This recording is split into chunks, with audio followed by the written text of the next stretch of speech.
Hello friends, I am Jenny. I am here to tell you about the new ways of learning English. In the last video, I told you about my journey of learning the English language. As you know, I went to London and joined learning English language classes. I told you about my fantastic teacher and her amazing and useful techniques.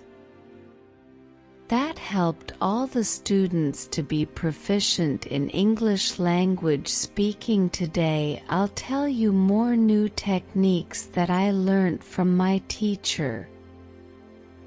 At first, how to improve your accent and communication. On Tuesday, when I was at work, something interesting happened. Two customers came to our cafe. They are husband and wife. The man starts to speak to me. I know that he speaks English, but I don't understand him. I don't understand what he wants. I think that he wants something which we don't have. So I called my boss. She speaks with the man and she sells him 2 coffees and 2 sandwiches. I am surprised. When they leave, I go to my boss and I tell her that I am sorry that I didn't understand the man. She says that it is okay. She says that this can happen when people speak with an accent which is new to us. She tells me that the pair was from Australia. The next day, I go to school and tell this story to my teacher. I told her that I felt really stupid when I didn't understand our customers. I wasn't sure that my English was good for my job. My boss was okay with it, but I still needed some help from my teacher. I wanted to know what I could do in these situations. My teacher says, I understand your point. You understand English which people speak in London, but the Australian accent is new for you. Your ears aren't trained for the Australian accent. You need to listen more to Australian English. You need to train your ears to this accent too. What happened to you can happen to everybody. When you already speak English at some level and you go to a country where people speak with a different accent, it is normal that you don't understand. It is okay, and it usually takes 2 weeks before you understand this new accent. Don't think that there is something wrong with you when you don't understand a new accent. With practice, you can train your ears to this accent. Then I ask, so what can I do to understand the Australian accent? I don't live in Australia.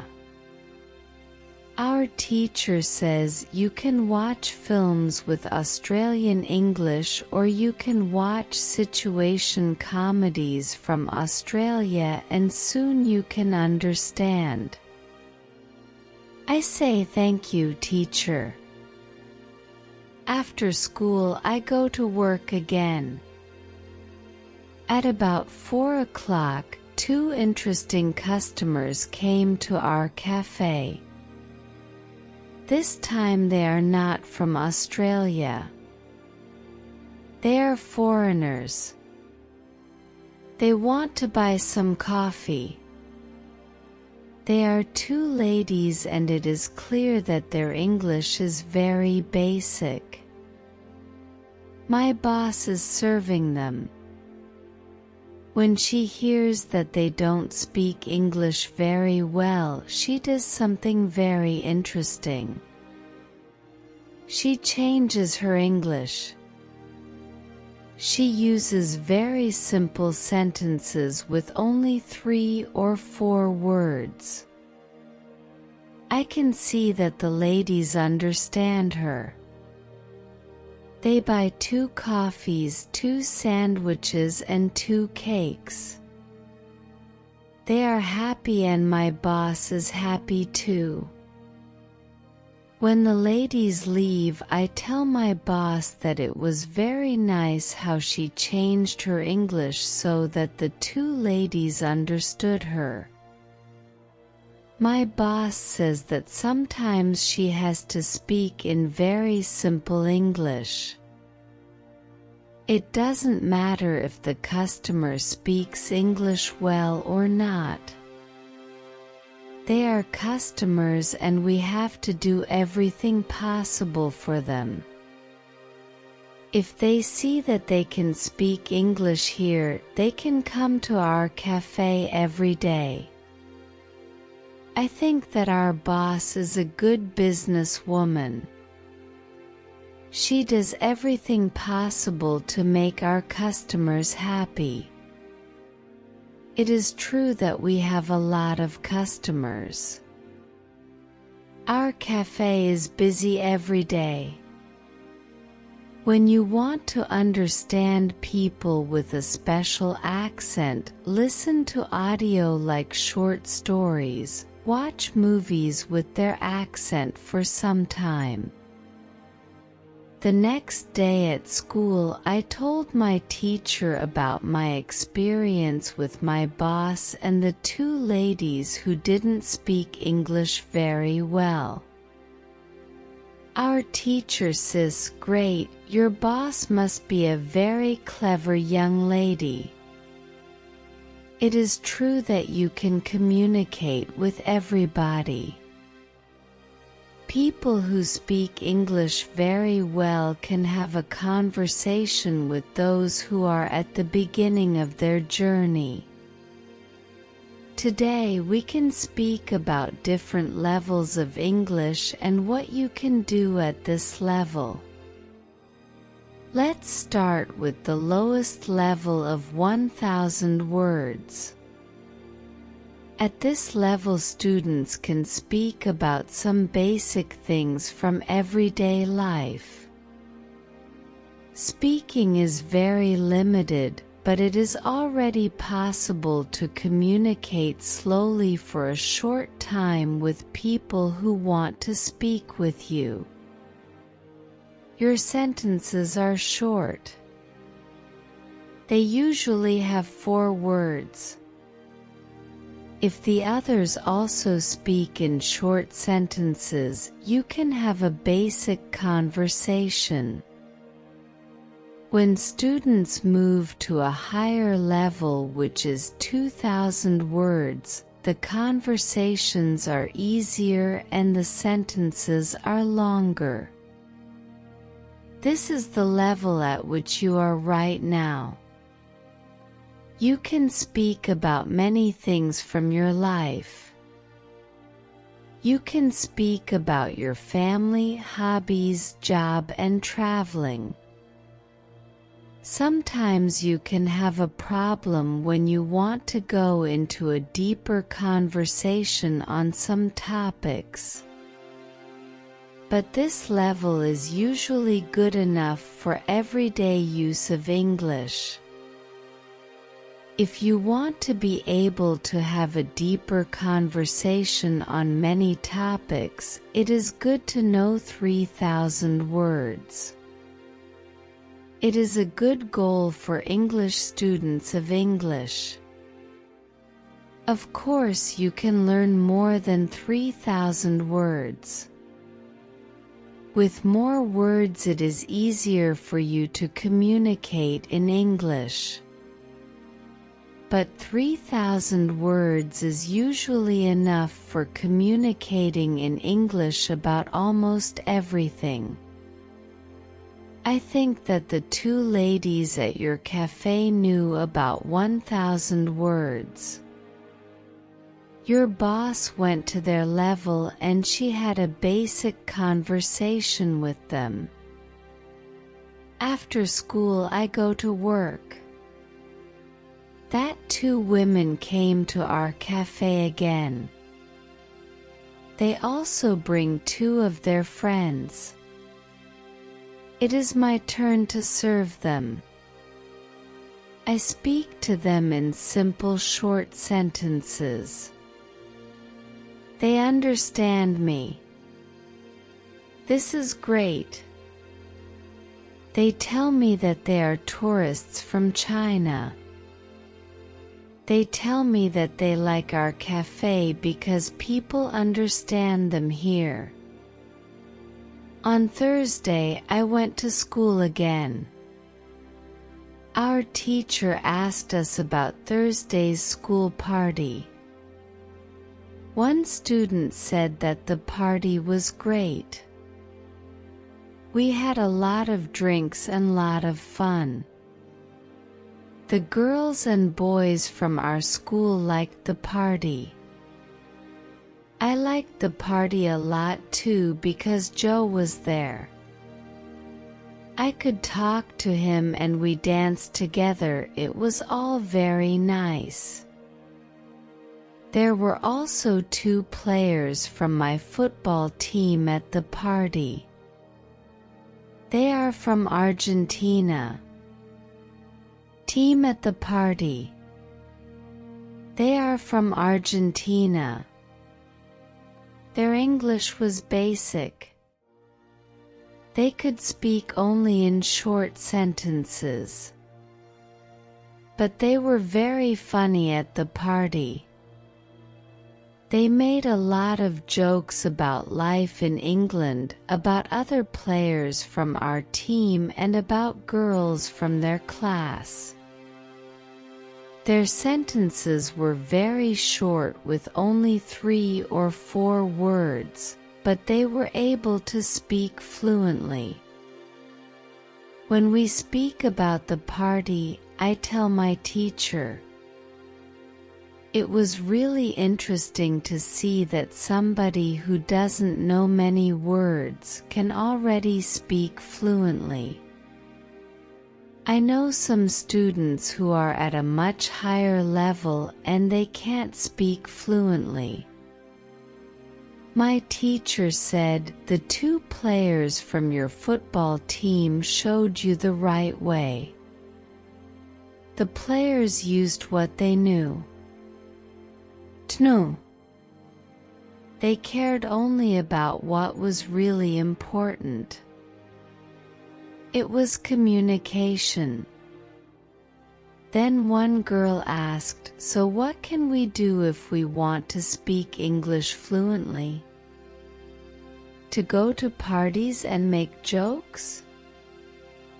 My teacher says, "First, let me explain what fluent speaking is." Many students think that fluent speaking is fast speaking with a lot of words and perfect grammar. But there is a better, more correct definition of fluent speaking. Fluent speaking is speaking without long pauses. Some people can do it at 1,000 words, some people can do it at 2,000 words. But there are also people who know 3,000 words and aren't able to speak fluently. If you want to speak fluently, you have to practice speaking. There is no other way to improve your fluency. Speaking is a physical activity. It is like playing a musical instrument. If you want to play violin, you need to train the connection between your brain and the muscles on your fingers. When you want to speak well, you need to train the connection between your brain and the muscles in your mouth. Some students have one interesting experience. Maybe you have this experience too. You meet a foreigner who wants to speak with you in English. You want to say ideas that are in your head, but you are not able to do it. You can't find the right words. Then, when you end the conversation and play it back in your head, you can say that you actually know the right words. But the conversation is already finished. Why do you have this experience? Because you have little training. Your speaking isn't automatic. And it is not automatic because you don't practice it often enough. When you want to speak fluently, I recommend speaking for at least 30 minutes a day. You can speak to a real person. If you don't have a real person for a conversation, you can think aloud. It is necessary to really think aloud and not only think in your head. You need to practice the connection between your brain and your muscles. You can do this by thinking aloud. The next day, I went to school again. One of the students had an important question. He wanted to know how to improve his listening skills. He wanted to know what the best method is. Our teacher says, "Thank you for your question." Good listening skills are very important for communication. If you don't understand what people are saying, it will be difficult for you to speak with them. There are a lot of materials on the internet for the students. Some students can have a problem choosing the right listening materials for them. Now I want to tell you what materials you can use for listening. There are two types of materials which you can use for listening. You can listen to some audio or you can watch a film. These are two different types of materials. When you listen to some audio, it is good to know 95% of the words or more. If the audio has a lot of new words, read the text first if possible and look at all new words in the dictionary.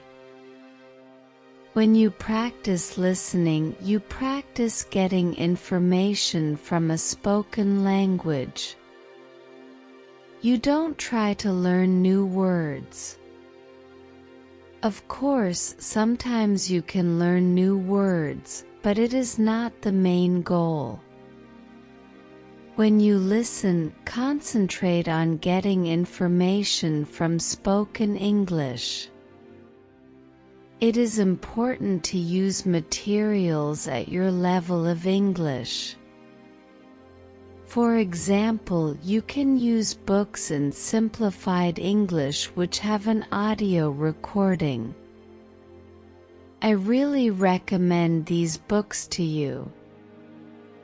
They are fantastic because you choose a book at your level of English. You can read great books, and the second type of materials for listening practice are videos on English learning. These are also very good. You can start to use them when you know 2,000 words in English or more. This is what you should do with a film. Watch it for the first time with subtitles so that you know the story of the film. Then watch the film without subtitles. If you like the film very much, you can watch it more than once. When every view you can understand more. It is also good to watch videos on the internet about interesting subjects. For example, if you like stories, you can watch short stories. You can also watch reality shows. Reality shows are much easier to understand than films or documentaries because the structure of the show is usually the same. It is necessary to have at least 30 minutes of listening every day. When you listen to English materials, always look at what you already understand. It can be only 10% at the beginning. It is better than 0%. Continue to listen and soon it can be 20 or 30%. Always look at what you already know. Be happy for every new sentence which you understand. Does this information help you? Yes, says all the students. Thank you. The listening topic is very interesting for me. Now, I know what to do when I want to be better at listening. So, if you want to speak fluently, speak for 30 minutes every day. Do each activity for 30 minutes every day.